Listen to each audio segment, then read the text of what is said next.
ጤና ይስጥልን የተከበራችሁና የተወደዳችሁ የአስራት ቤተሰቦች ሰላምታችን በእያላችሁበት ይድረሳችሁ እያልን የዕለቱን ዜናዎች ይዘንላችሁ ቀርበናል። በቅድሚያም አበይቶቹን እናስቀድማለን። በደቡብ ጎንደር ምድር ለ24 ሰዓታት የተካሄደው አውደ ውጊያ በአፋብኃኝ በላይ እዝ የጉና ክፍለ ጦር አናብስቶች ድል ቀጥሏል። ከስማዳ እስከ ወለላ ባህር በተዘረጋው የጦር አውድማ የጠላት አንድ ሙሉ ሻለቃ ጦር ጨርሶ የፈረሰ ሲሆን ከፍተኛ የጦር መኮንኖችም በጀግኖቹ እስቴ ደንሳና ሀገረ ቢዘን ብርጌዶች ብርጌዶች አፈሙዝ ተመተው መውደቃቸው ተሰምቷል።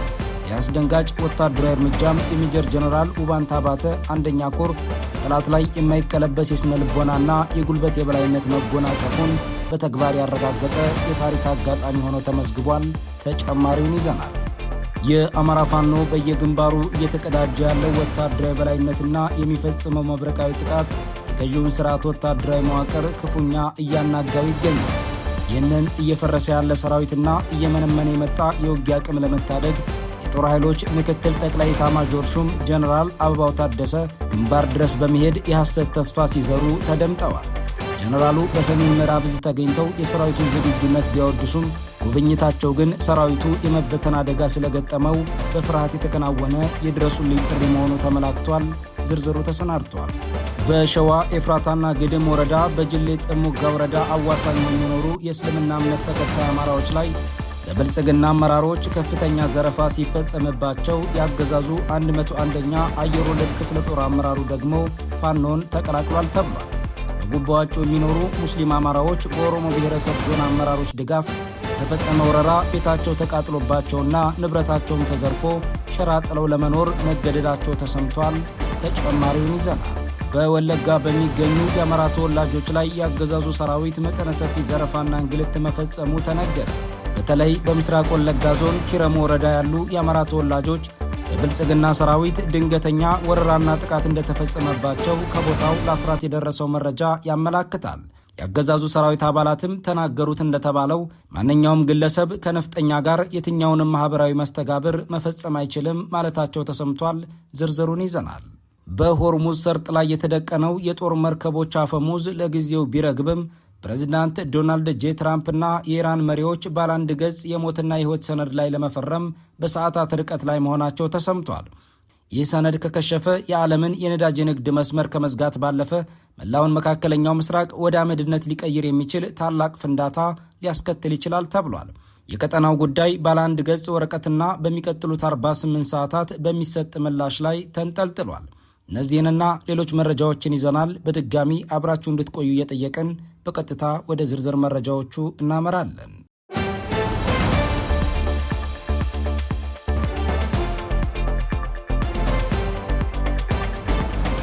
በደቡብ ጎንደር ምድር ለ24 ሰዓታት በተካሄደው አውደ ውጊያ የአገዛዙ ጦር በአማራ ፋኖ ብሔራዊ ንቅናቄ በላይ ዘለቀ ዕዝ አናብስቶች ክፉኛ ተቀጥቅጦ ተደምስሷል። ከስማዳ እስከ ወለላ ባህር በተዘረጋው የጦር አውድማ የጠላት አንድ ሙሉ ሻለቃ ጦር ጨርሶ የፈረሰ ሲሆን ከፍተኛ የጦር መኮንኖችም በጀግኖቹ እስቴ ደንሳና ሀገረ ቢዘን ብርጌዶች አፈሙዝ ተመተው መውደቃቸው ተሰምቷል። የአስደንጋጭ ወታደራዊ እርምጃም የሜጀር ጀነራል ውባንታ ባተ አንደኛ ኮር በጠላት ላይ የማይቀለበስ የስነ ልቦናና የጉልበት የበላይነት መጎናጸፉን በተግባር ያረጋገጠ የታሪክ አጋጣሚ ሆኖ ተመዝግቧል።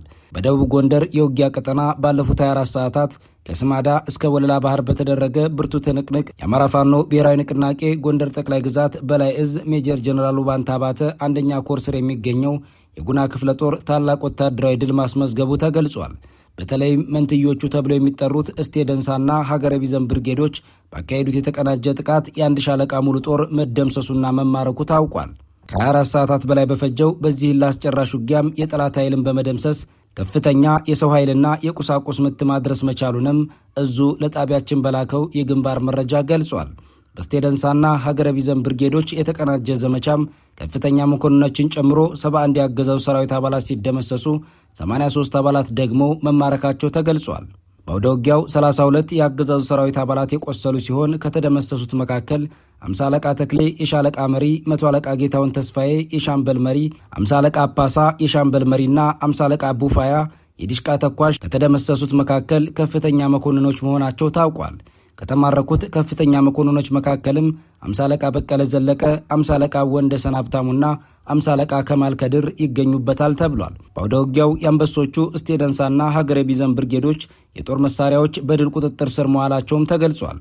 106 ክላሽንኮቭ ጠመንጃዎች፣ 4 የብሬን መትረየሶች፣ 2 የ.5 ስናይፐር፣ 1 ባለመነጽር ዲሽቃ ከነሙሉ ሽንሽሉ ጋር፣ 2 መኪና ሙሉ ወታደራዊ ቁሳቁስና ሎጂስቲክ፣ በርካታ ቁጥር ያላቸው ተተኳሾችና ተሽከርካሪዎችንም መማረኩን ገልጸዋል። የጉና ክፍለ ጦር የህዝብ ግንኙነት ክፍል ለጣቢያችን እንደገለጸውም ይህ ድል በጠላት ኃይል ላይ ከፍተኛ የስነ ልቦና ስብራት ያደረሰና የክፍለ ጦሩን የበላይነት በግልጽ ያሳየ ነው ብሏል።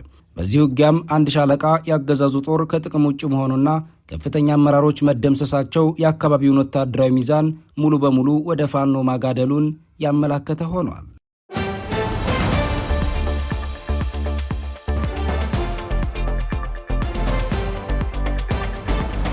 የአማራ ፋኖ በየግንባሩ እየተቀዳጀ ያለው ወታደራዊ የበላይነትና የሚፈጽመው መብረቃዊ ጥቃት የገዢውን ስርዓት ወታደራዊ መዋቅር ክፉኛ እያናጋው ይገኛል። ይህንን እየፈረሰ ያለ ሰራዊትና እየመነመነ የመጣ የውጊያ አቅም ለመታደግ የጦር ኃይሎች ምክትል ጠቅላይ ኤታማዦር ሹም ጀነራል አበባው ታደሰ ግንባር ድረስ በመሄድ የሐሰት ተስፋ ሲዘሩ ተደምጠዋል። ጀነራሉ በሰሜን ምዕራብ እዝ ተገኝተው የሰራዊቱን ዝግጁነት ቢያወድሱም ጉብኝታቸው ግን ሰራዊቱ የመበተን አደጋ ስለገጠመው በፍርሃት የተከናወነ የድረሱልኝ ጥሪ መሆኑ ተመላክቷል። የብልጽግናው አገዛዝ ከፍተኛ ወታደራዊ መኮንን የሆኑት ጀነራል አበባው ታደሰ በሰሜን ምዕራብ እዝ ግንባር ተገኝተው ያደረጉት ንግግር እየፈረሰ ያለውን ሰራዊት ስነ ልቦና ለመጠገንና የገጠመውን ውድቀት ለመሸፈን የተደረገ ባዶ የሐሰት ዲስኩር መሆኑ ተጋልጧል። ጀነራል አበባው በጉብኝታቸው ወቅት ሰራዊቱ ለማንኛውም ግዳጅ ዝግጁ ነው በማለት የገለጹ ቢሆንም በተግባር ግን ሰራዊቱ በፋኖ ብርቱ ክንድ እየተመናመነና የመበተን አደጋ ተደቅኖበት እንደሚገኝ ወታደራዊ ምንጮች ያረጋግጣሉ። ጀነራሉ በአካል ግንባር ድረስ ለመሄድ የተገደዱትም ሰራዊቱ በውጊያ ቀጠናዎች ላይ እያሳየ ያለው አለመታዘዝ፣ የከፍተኛ መኮንኖች ጥርጣሬና በየቀኑ እየጨመረ የመጣው የሰራዊቱ ፍርሰት ስላሳሰባቸው መሆኑም ተመላክቷል። የጀነራሉ ንግግር በጦር ሜዳ ያለውን እውነታ የቀየረ ሳይሆን በተቃራኒው ስርዓቱ የገባበትን ጥልቅ የመደናገጥ ስሜት የሚያሳይ ነው ተብሏል።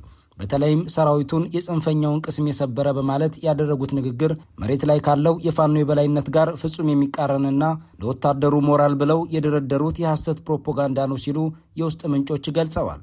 በአማራ ክልል በተለያዩ ግንባሮች የሚንቀሳቀሰው የፋኖ ኃይልም በታጠቀው ህዝባዊ ዓላማና በወሰደው ስልታዊ ማጥቃት በብልጽግና ሰራዊት ላይ ከፍተኛ ኪሳራ እያደረሰ ይገኛል። ጀነራል አበባው ለየትኛው ጦርነት እንደሆነ ባይታወቅም ተዘጋጅተናል ያሉ ሲሆን የፋኖ ኃይሎች ግን የከተሞቹን ቁልፍ ስፍራዎች በመቆጣጠር የመከላከያ ካምፖችን በመደብደብና የሎጂስቲክ መስመሮችን በመቁረጥ ወታደራዊ በላይነታቸውን እያስመሰከሩ ቀጥለዋል። በተቃራኒው ያገዛዙ ሰራዊት በአዛዦችና በታችኛው ሰራዊት መካከል ያለው እምነት መሸርሸር ፍትሐዊ ባልሆነ ጦርነት ውስጥ መሳተፋቸው ያስከተለው ስነ ልቦናዊ ስብራትና በየቀኑ በፋኖ በሚወሰድባቸው እርምጃ ሰራዊቱን ለከፍተኛ ድካምና መመናመን ዳርጎታል። በአጠቃላይ የጀነራል አበባው ታደሰ የግንባር ጉብኝትና የሰራዊቱ ዝግጁነት ሪፖርት የመፍረስ አደጋ የተደቀነበትን የብልጽግና ስርዓት ዕድሜ ለማራዘም የሚደረግ ከንቱ ጥረት ነው የተባለ ሲሆን በክልሉ ያለው እውነታ ግን የፋኖን ግስጋሴ፣ የሰራዊቱን መበታተንና የብልጽግናውን አስተዳደር መዋቅር መፈራረስ የመጨረሻ ምዕራፍ የሚያመላክት ነው ተብሏል።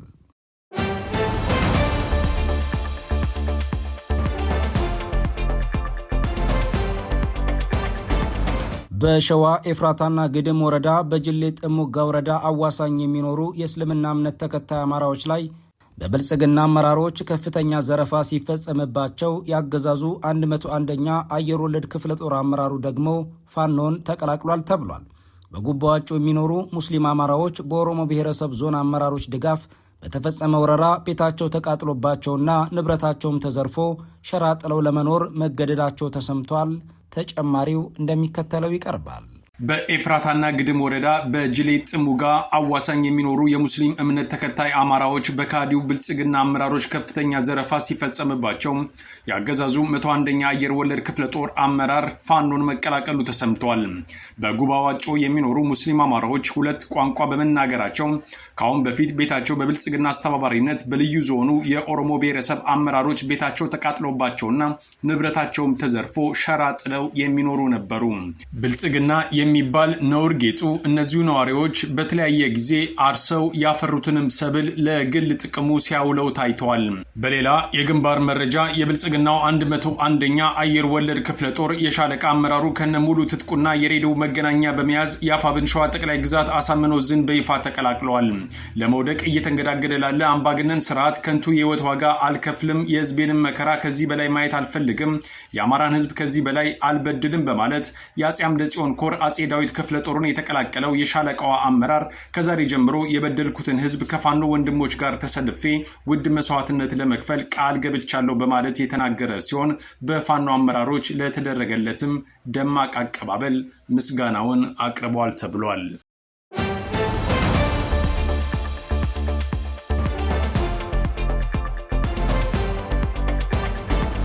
በወለጋ በሚገኙ የአማራ ተወላጆች ላይ ያገዛዙ ሰራዊት መጠነ ሰፊ ዘረፋና እንግልት መፈጸሙ ተነገረ።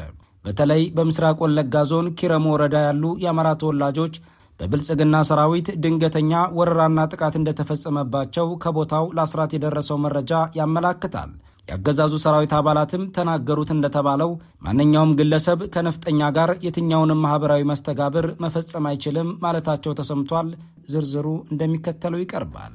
የብልጽግናው አገዛዝ አማራን ለማዳከም ከሚተገብራቸው ስትራቴጂዎች ውስጥ ከአማራ ክልል ውጭ ያሉ የአማራ ተወላጆችን ማዳከም ነው። ይህም የሚገለጸው አንድም በማፈናቀል ሲቀጥል በመዝረፍ ከዛም ሲያልፍ ደግሞ በመግደል ነው። ይህ የኦህዴድ ዘመቻ በተከታታይ መፈጸም ከጀመረ ውሎ ያደረ ሲሆን በመቶ ሺዎች የሚቆጠሩ የአማራ ተወላጆች የዚሁ የአብይ አህመድ የጥፋት ፖሊሲ ሰለባ ሆነዋል። አሁንም በመሆን ላይ ናቸው። ለዚህ የአገዛዙ እኩይ ተግባር ምቹ ከሆኑት አካባቢዎች ውስጥ ደግሞ ወለጋ ዋናው ነው። በዚህ አካባቢ በየቀኑ የአማራ ተወላጆችን ሰቆቃ መስማት የተለመደ እስኪመስል ድረስ ወንጀሉ ተስፋፍቷል ይባላል። ሰሞኑን በዚሁ ምስራቅ ወለጋ ኪረሙ ወረዳ የሆነውም ይኸው ነው። በምስራቅ ወለጋ ኪረሙ ወረዳ በአማራ ተወላጆች ላይ አዲስ የወረራና የዝርፊያ ማዕበል መቀስቀሱንና የአገዛዙ ኃይሎች የህዝቡን አብሮነት ለማፍረስ ሰፊ የስርና እንግልት ዘመቻ መጀመራቸው ታውቋል። በምስራቅ ወለጋ ዞን ኪረሙ ወረዳ በሚገኙ መርጋ፣ ጀረኛና ባጊን ቀበሌዎች የብልጽግና አገዛዝ ታጣቂዎች በአማራ ተወላጆች ላይ ሰፊ ወታደራዊ ወረራ ፈጽመዋል። ይህ ጥቃት በተለይም ለዘመናት የአማራና የኦሮሞ ህዝብ በፍቅርና በሰላም በሚኖሩበት ሲነድሮ ከተማ ላይ ያነጣጠረ ሲሆን አገዛዙ የህዝቡን ማህበራዊ ትስስርና አብሮነት በኃይል ለማፍረስ እየተንቀሳቀሰ መሆኑ ተገልጿል። ከቦታው የተገኘው መረጃ እንደሚያመለክተው የአገዛዙ ኃይሎች የሲነድሮ ከተማ ነዋሪዎችን ከነዚህ ነፍጠኛ ጋር እንዴት በፍቅር ትኖራላችሁ፣ እንዴት ትዋለዳላችሁ በሚል ጥላቻን በሚዘሩ ንግግሮች ከፍተኛ ድብደባ፣ እንግልትና እስር እያደረሱባቸው ይገኛል ብሏል። ይህ ድርጊት አገዛዙ በህዝቦች መካከል ያለውን የቆየ ፍቅርና መከባበር ወደ ግጭት ለመለወጥ እያደረገ ያለው ስልታዊ ጥረት አካል መሆኑን ተንታኞች ይገልጻሉ። በተያያዘም ትናንት ሚያዝያ 28 ቀን 2018 ዓ.ም በዚሁ ወረዳ ውስጥ በሚኖሩ የአማራ ተወላጆች ላይ መጠነ ሰፊ የንብረት ዝርፊያ እንደተፈጸመባቸው ተነግረዋል። 150 ከብቶች፣ 60 ፍየሎችና በርካታ የጋማ ከብቶች ከአማራ ተወላጆች ተነጥቀው በአገዛዙ ታጣቂዎች ተወስደዋል። ዝርፊያው የህዝቡን የኢኮኖሚ መሰረት ለማዳከምና ለማፈናቀል ታቅዶ የሚከናወን እንደሆነ ነዋሪዎች አስተያየታቸውን ሰጥተዋል። ዛሬም ድረስ በነዋሪዎች ላይ የሚፈጸመው ግፍ ያልቆመ ሲሆን የንጹሃን ቤት የማቃጠልና ነዋሪዎችን የማፈናቀል ተግባር በስፋት እየተከናወነ እንደሚገኝ መረጃው አረጋግጧል። ይህ በአማራ ተወላጆች ላይ ያነጣጠረ ጥቃት በአካባቢው ሰብአዊ ቀውስ እየፈጠረ ሲሆን ዓለም አቀፍ የሰብአዊ መብት ተሟጋቾችና የሚመለከታቸው አካላት ትኩረት እንዲሰጡት ጥሪ በመቅረብ ላይ ይገኛል።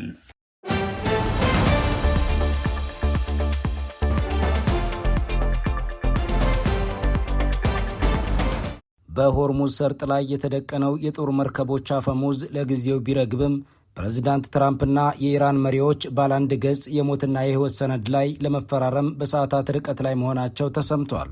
ይህ ሰነድ ከከሸፈ የዓለምን የነዳጅ ንግድ መስመር ከመዝጋት ባለፈ መላውን መካከለኛው ምስራቅ ወደ አመድነት ሊቀይር የሚችል ታላቅ ፍንዳታ ሊያስከትል ይችላል ተብሏል። የቀጠናው ጉዳይ ባለአንድ ገጽ ወረቀትና በሚቀጥሉት 48 ሰዓታት ውስጥ በሚሰጥ ምላሽ ላይም ተንጠልጥሏል። በዓለም አቀፍ ደረጃ ከፍተኛ ስጋት ፈጥሮ የቆየው የአሜሪካና የኢራን ወታደራዊ ፍጥጫ ወደ ዲፕሎማሲያዊ መፍትሄ እያመራ መሆኑን አመላካች መረጃዎች ወጥተዋል። ሮይተርስና አክሲዮስ የጠቀሷቸው የዲፕሎማሲ ምንጮች እንደሚያመለክቱት ሁለቱ ሀገራት ጦርነትን ለማስቀረት የሚያስችል ባለ አንድ ገጽ የመግባቢያ ሰነድ ለመፈራረም ጥቂት እርምጃዎች ብቻ ቀርቷቸዋል ተብሏል። ይህ ሰነድ በሶስት ዋና ዋና ምሰሶዎች ላይ ያተኩራል የተባለ ሲሆን ኢራን የዩራኒየም ማበልጸግ ስራዋን እንድታቆም ወይም እንድትገድብ፣ በአሜሪካ የተጣሉና የኢራንን ኢኮኖሚ ያደቀቁ ማዕቀቦች ደረጃ በደረጃ እንዲነሱ፣ ዓለም አቀፍ የነዳጅ ንግድ መስመር የሆነው የሆርሙዝ ሰርጥ ለሁሉም መርከቦች ክፍት እንዲሆንና ወታደራዊ ትንኮሳዎች እንዲቆሙ የሚጠይቅ መሆኑ ተረጋግጧል። ፕሬዚዳንት ዶናልድ ጄ ትራምፕ በሰርጡ አካባቢ ሲያካሄዱት የነበረውን የመርከቦች ዘመቻም ለጊዜው ማቆማቸው ለዲፕሎማሲው የተሰጠ አረንጓዴ መብራት ተደርጎ ተወስዷል። ድርድሩ በመሳካት ዕድልና ተግዳሮቶች ዳግም የተከበበ ሲሆን ኢራን አሜሪካ ከዚህ ቀደም ከኒውክለር ስምምነቱ መውጣቷን እንደ ክህደት ስለምታየው አሁንም በዋይት ሀውስ ዋስትና ላይ ጥርጣሬው አልተቀረፈም ተብሏል። በሌላ በኩል በኢራን ውስጥ ያሉት ጽንፈኛ ወግ አጥባቂዎችና በአሜሪካ ኮንግረስ ያሉ አንዳንድ ወገኖች በማንኛውም አይነት ስምምነት ላይ ጠንካራ ተቃውሞ ሊያነሱ እንደሚችሉ ተገምቷል። በተለይ እስራኤልና ሳውዲ አረቢያ የኢራን ተጽዕኖ በአካባቢው እንዲቀጥል የሚያደርግ ማንኛውንም ስምምነት ለማደናቀፍ ሊሞክሩ እንደሚችሉ ተገልጿል። በሚቀጥሉት 48 ሰዓታት ውስጥም ኢራን አዎንታዊ ምላሽ ከሰጠች ባለ አንድ ገጹ ሰነድ ይፈረማል። ነገር ግን ኢራን በሰነዱ ላይ ተጨማሪ ማሻሻያዎችን ወይም ሁሉም ማዕቀቦች በአንድ ጊዜ እንዲነሱላት ከጠየቀች አሜሪካ ድርድሩን ልታቋርጥ እንደምትችል ተገምቷል። ይህም ወታደራዊ አማራጭ ዳግም በጠረጴዛው ላይ እንዲቀመጥ ያደርገዋል ተብሏል። በአጠቃላይ የባለ አንድ ገጹ ሰነድ መኖር ለሰላም ትልቅ ተስፋ ቢሆንም በኢራንና በአሜሪካ መካከል ያለው የዓመታት የጠላትነት ታሪክ ስምምነቱን እንዳያከሽፈው ተሰግቷል። የቴህራን የ48 ሰዓት ምላሽም የቀጠናውን ቀጣይ ዕጣ ፈንታ የሚወስን ወሳኝ ምዕራፍ ይሆናል።